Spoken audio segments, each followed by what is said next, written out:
and Paul Scholes is on the bench. That's what happened to me. What the hell? I didn't watch any of the pregame stuff. I was like, what am I seeing right there? Yeah. I didn't read any because it was an early kickoff here in the States. What did you think when you saw him? I immediately went online to check the lineups because I hadn't seen the lineups because I caught the game right in the beginning, but I didn't watch it before that. I didn't see the lineups. Fox Soccer Channel is where I watched it, and they had all that stuff in the pregame in Goals on Sunday.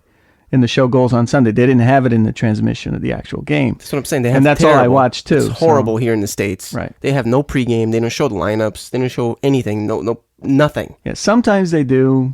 That particular game they didn't. Yeah, 8 o'clock game on a Sunday. They're not going to show anything. Right. So I didn't expect it. So anyway, it was a shock to me to see Paul Scholes on the bench. I immediately go online, check it out, and the first thing I see, Paul Scholes comes out of retirement. Yeah. I'm like, what the hell? How do you replace Paul Scholes? Yeah, with Paul Scholes. That's it. What the hell? As soon as I saw that, I thought Sir Alex Ferguson was panicking. You know what? I didn't. Yeah, you can't do that, man. Just go out and spend some money. It's freaking January. But you know something? He's been training with the team this whole time. That's fine. So he's been there all along. It's like he never left. Yeah, he wasn't there to play. He's there because they need the leadership. But let me tell you something. You know, and then Mancini tries to throw a curveball also and try to match fire and wit. And what does he do? He puts in Hargreaves. Owen Hargreaves. Come on, man. Are you serious? The funniest thing I've ever seen. I don't think he even touched the ball. Anyway, he's awful. My point is this. You know, Manchester City can say whatever they want.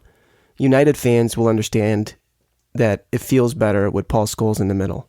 It feels better with him there. Well, it looks better. It looks better, but let me tell you something, because they'll bring up, Paul Scholes made the mistake for the second goal. Yeah. But you know gave it away. But did ever even try to get that ball? No. He just stopped and looked at him. Yeah. Like, bad pass. Your fault, Paul. And Scholesy. Paul Scholes didn't have the legs to go after it either. He's 38 years old. And he hasn't been playing regularly. So. Yeah, exactly. But besides that, here's my point. Manchester City fans can say whatever they want, but I don't think Hargreaves touched the ball, and Paul Scholes came in. Since he came on, he made 71 passes, 97% complete. Well, yeah. Since when has a Manchester United player done that in the last year? Yeah, since he retired. They're 3-yard passes, most of them. Doesn't matter. This is what you need. This is what Ferguson wants. Right. He wants the little interchanges that gives you the possession, that makes the other team get tired. And what happened was City was effective in the sense that they were very careful with possession. In the second half. Yeah. They were very, very cautious with possession, and Manchester United didn't pressure enough. They should have pressured hard against these 10 players. Instead, they let them play and bring the ball up until they got into dangerous positions, and they got free kicks and set pieces in dangerous places. Yep. And they scored. All right, so you talked about set pieces. Kolarov with the free kick. That I'm sorry. I have to say it. De Gea would have been all over that. He would have saved that ball. I think so too. He's tall. I think he's a little bit taller, a little longer reach. And he's got longer reach, and he's better on reflexes up top, like you said before. What about that first save in the first half? Oh, that was a good save. So come on. Who was that from? I think it was Aguero. It was Sergio Aguero. It was a good save, but De Gea would have made that save too. I don't think so. Yes, he would have. Yeah, you're probably right. He's made that save all the time. Yeah, they're both equally as good, athletic. Oh, they are, but let me tell you something. Both great reflexes. But yeah, De Gea does have the better reach. Yeah, look, right now, I don't know if it was just mixing it up or whatever, but Lindegaard does not look safe back there. The last 2 games, he has looked awful. I don't think he looked awful. I think he made one mistake in the last game, and then he made another 1 or 2 mistakes in this game. Yeah, well, he should have had the first goal. I think De Gea would have saved that free kick.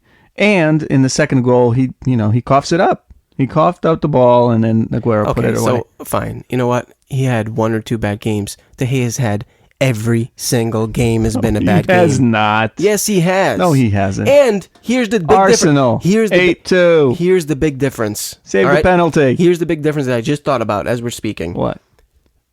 It's still a win.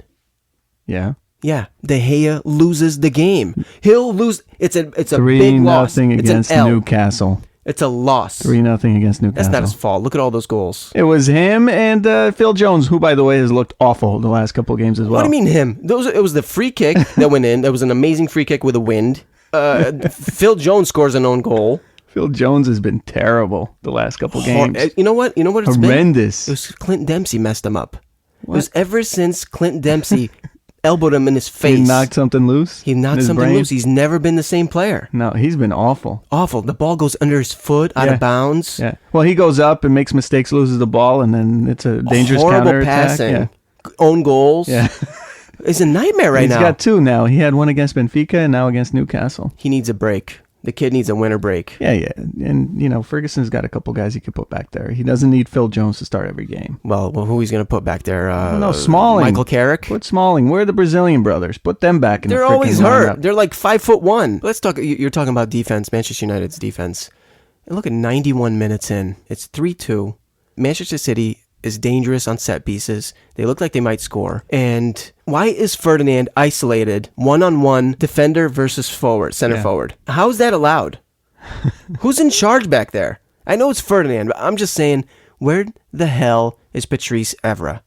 Why does Ferdinand have to push out left and leave that gap in the middle? Right. And he's isolated against Sergio Aguero or whoever it is, pacey up front. He can't keep up with him. Nope. He needs Evra's speed. And Evra is nowhere to be found. So he fouls, and they could have easily scored because Lindegaard did flap at it and knocked it back into play, into the middle of the box, and they were lucky to clear it out. I know. Well, that's the second time he did it. The first time cost him his second goal. Yeah, but Rio was screaming at Evra at the end. That was funny. 91 minutes, and he's pissed. Yeah. I loved it. You know who looked really, really good on City? A guy I've been admiring since the beginning of the season. Who? Micah Richards. Yeah, Micah Richards is a good player. Freaking guy's a tank. But you know what? He's all heart. He's so freaking dangerous, that guy. He was playing center forward at the end. I mean, yeah. He had a bicycle kick. He almost connected. Yeah, it looked good. No, but the guy's a tank. He's all heart, but you just can't knock him off the ball. No. He's a bull. He's the size of 2 players. Yeah, he's a bull. He's awesome. I like him. Yeah, there's a couple of players. You know who I really like in Manchester City who doesn't get enough credit? Don't say Nasri because I didn't even see him in this game. No, I don't think he touched the ball. You know what? As a matter of fact, I felt horrible because I'm watching the game. He came off for Hargreaves. Yeah. And as soon as he's coming out, I'm like, what the hell? I didn't even know he was playing. I know, he was terrible. I swear, I did not know he was playing. I felt like, oh my God, I'm not doing a good job here. What am I doing? How did I not even notice he was playing? Nasri has been absolutely horrendous in City. It's a terrible signing. A waste of money. Well, he's a good player. He just doesn't fit in.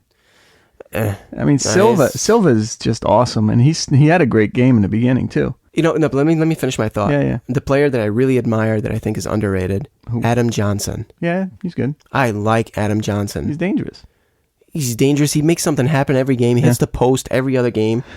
I mean, he curls those balls with pace, and they always tend to go in or hit the post. He's a dangerous player. And Mancini doesn't like him. Mancini made the mistake of underestimating this Manchester United team, and it cost him this game. I mean, no Dzeko, no Balotelli. You got to put a couple forwards up front. You got to put it all out there. Well, Balotelli may have been hurt. Oh, yeah, that's true. He's hurt. But you got Dzeko on the freaking bench. Put him in. I don't think that's the reason why they lost. I'll tell you, there's 2 reasons. Well, the red card didn't help. So they went down 3-0 in the first half. Well, and they lost their best defender, arguably. Yeah, true. Well, no, not arguably. He is the heart of the defense, yeah. The heart. He's the heart. But the heart of the midfield. That's the reason why Torre didn't play. And get used to it. Yeah. Because he's going to be gone for a little while now. Yeah, now, like we said, with Colo Torre out as well, that defense is going to look shaky. And Colo Torre's come back strong since his suspension. No, but let me tell you something. Manchester United has been riddled with injuries. Key players since the beginning of the season. Yeah. And where's Cleverley? And that's what I'm saying. What happened? Where I is thought he? It was going to be a month. Is he dead? It was a month. Where is he? It's January now. Middle of January. He's still not back. Kevin Davies messed him up for good. Thank you, Kevin Davies. We hate you. That could be Manchester United's season. It's terrible. Because of one stupid thug-like tackle. And it's not just one guy. You took Cleverley out, and we said this before, and you took Anderson out. Anderson had a great beginning of the season. Where the hell has he been? Well, he's back now with a nice haircut. You know what? He hasn't looked too bad since he came back. He doesn't look like a criminal now. He came back kind of quiet. He's like quiet and composed. It's like a different player. Yeah, and his haircut. I think it's the hair. He looks better with a haircut. Yeah, it's aerodynamic. He flows better.